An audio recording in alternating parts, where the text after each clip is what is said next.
ఇప్పుడు కోయడ బ్రాంచ్ ఏడు ప్రిన్సిపల్ గంగాధరేడి కేశవేడి మరి వాళ్ళే కదా బాధ్యత తింది. మీకేం సంబంధం చెప్పండి? మీది ఏ బ్రాంచ్? పెద్ద అంబర్పేట కోయడకి ఏం సంబంధం అండి?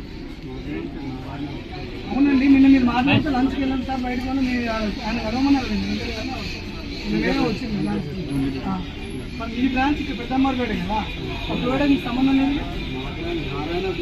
అవునండి, నారాయణ గ్రూప్ మీ ప్రిన్సిపాల్ లేడీ, మీరు అక్కడైతే వర్క్ చేసే ఎంప్లాయ్ కాదు కదా మీరు. మరి అక్కడ వారు ఎంప్లాయ్ లేడు. మరి ఇక్కడ అక్కడ ఏం జరిగింది అనేది మీకు ఎట్లా తెలుస్తుంది సార్? అక్కడ వార్డెన్ ఎవరు? అక్కడ వార్డెన్ లేడు, ఏవో లేడు, ఏజీఎం లేడు, ఎవరు దీని బాధ్యత అని నోట్ చేసుకొని ఒకే కోడ్ మీద 2 కాలేజీలు చెప్తున్నారు. ఫస్ట్ ఇయర్ ఎంత అండి ఏడమ్మా మీకు సంబంధించిన ఆయన ఏడు మాకు చెప్పండి సార్. మీ కోడ్ ఎట్లా పడదు? మీ ప్రిన్సిపాల్ ఏడి? కోయడ ప్రిన్సిపాల్ ప్రిన్సిపాల్ ఎక్కడ ప్రిన్సిపాల్? మరి మా కోయడ అక్కడ ఏం జరిగిందో మీకు ఎట్లా తెలుస్తుంది? అప్పుడు మీరు ఇక్కడ కదా, అక్కడ ఏం జరిగిందో మీకు ఎట్లా తెలుస్తుంది అండి? నాకు అర్థం కాదు.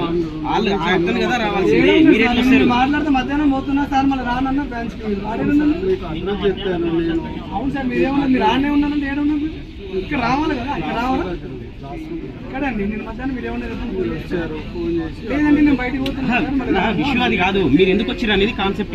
మీరు ఎందుకు వచ్చారు? ఎందుకు రాలేదు? ఆయన ఎందుకు రాలేదు? ఆ యజమాని ఎందుకు రాలేదు? మీరు ఎందుకు వచ్చారు? మీకు సంబంధం లేని బ్రాంచ్ కదా, మీరు ఏమిటికి వచ్చారు అంటున్నాం మేము. అది కావాలి మాకు. అర్థంగా మాట్లాడుతున్నారు. ఏంటి మాకేం సంబంధం లేదన్నట్టుగా ఏదో రావాలి కాబట్టి వచ్చినట్టుగా మాట్లాడుతున్నారు మీరు. బాబు మీ సైడ్ నుంచి మీరు ఏం చేస్తారు? ఫోన్ చేసి రమ్మనండి. లక్షలు తీసుకుంటారు కానీ పైసలు కట్టే కాడ కానీ ఇప్పుడు రమ్మని ఏమి రావట్లేరు.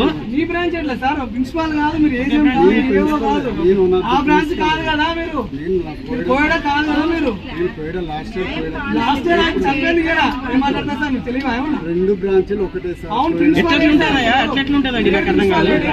ఆయన రాడా మీరు ఎట్లా వస్తారు? అక్కడ ఏం జరిగిందో మీకు తెలుసా? మరి అక్కడ ఏం జరిగిందో మీకు తెలుసా? మీరే చంపిర్రా? కావాలని చంపిర్రా? దాని అర్థం మీరే కదా కావాలని చంపి తీసుకొచ్చింది వీడికి. చంపి తీసుకొచ్చి లేని కూడా కలిపులి కథలు వెళ్తున్నారు అబ్బాయికి. హాస్టల్ క్యాంపస్ ఎవరు కారణం? హాస్టల్ క్యాంపస్ నుంచి బయటకు పోతే పిల్లవాడు తెలియదు. మరి ఏం సెక్యూరిటీ సార్? లక్షలు తీసుకుని ఏం చేస్తున్నారు?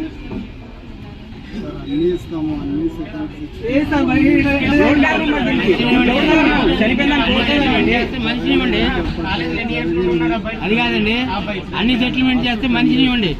మాకు సెటిల్మెంట్ లేవక్కర్లేదు, మనిషిని ఇవ్వండి. అకాడమిక్ ఇయర్ లో పిల్లలకు హోమ్ సిక్ ఉంటుంది. ఒక 10% పిల్లలు కూడా జాయిన్ అయిన తర్వాత మళ్ళీ డేస్ కాల్ ఉండేవాళ్ళు ఉంటారు. జనరల్గా పిల్లవాళ్ళు ఎస్కేప్ అయినప్పుడు మేము ఆల్రెడీ మొత్తం ఫోకస్ చేస్తాము. ఇంటికి కూడా వెళ్తారు. ఇంటికి వెళ్ళినప్పుడు పేరెంట్ కూడా మాకు ఇంటిమేషన్ ఇస్తారు. కాకపోతే ఈ బాబు విషయంలో ఏం జరిగిందంటే బాబు ఇంటికి వెళ్ళలేదు. సరే, జరిగేది అయితే జరిగింది. నైట్ 2 గంటలకు బాబు క్యాంపస్లో నుంచి అన్ని సీసీ ఫుటేజ్ కానీ పేరెంట్ కూడా మొత్తం చూపించాము. పేరెంట్ మొత్తం గోడలు దుంకిందంటే బాబు కాలేజీ నుంచి వెళ్ళిపోయే వరకు